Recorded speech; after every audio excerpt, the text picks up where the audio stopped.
does South Korea's concern for the human rights situation in North Korea mesh with Trustpolitik? The balance of Trustpolitik and human rights. Trustpolitik or trust process. I think there's been a lot of questions asked on our new government, Park Geun-hye government's trust process or trust building.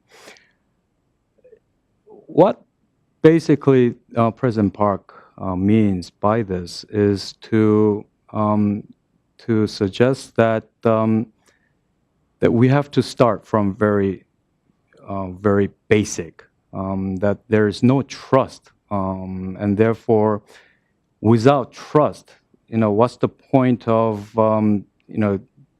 say Keungang Mountain? I mean, that's just an example of doing several projects, cooperative projects, or what have you.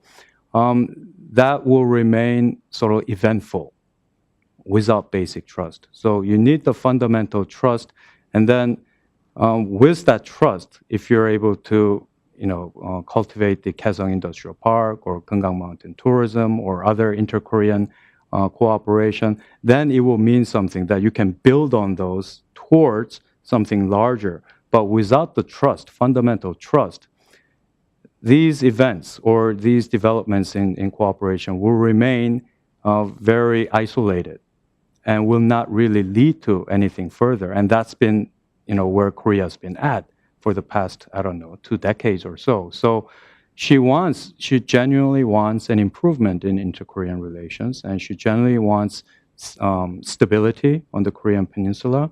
And that, of course, has to include, when we're talking about stability and security, we're not just talking about security in terms of military security, really, I don't know if muzzling is a good word to use, but, really coming to grips with the North Korean nuclear issue. But at the same time, we're talking about human security as well. So she's very concerned about the human security situation. She's been very open about wanting to provide humanitarian assistance. But all of these, she hopes to be tied to the greater goal eventually. I mean, she speaks very freely and openly about reunification as well, probably more so than any of the previous presidents. So this is a goal. I don't know if it's going to take place within her tenure, but I think, when she speaks of the reunification, and that has to be the ultimate solution to North Korean human rights issue, isn't it? So she sets that goal, whether it's within her tenure or whether it's, a bit long term, but, whatever we do has to be in step, and, it's like a puzzle towards that ultimate goal. Up to this point, and I'm not, I don't mean to be critical of the previous governments, I don't think there was this like grand design or grand plan, ultimate goal towards the unification. I think it's just very ad hoc, sort of spontaneous, responding to sort of the moods of North Korea. I think she wants to change that, to change the pattern of inter-Korean relations. And that's why she's been very adamant about when North Korea shut down the Kaesong Industrial Park.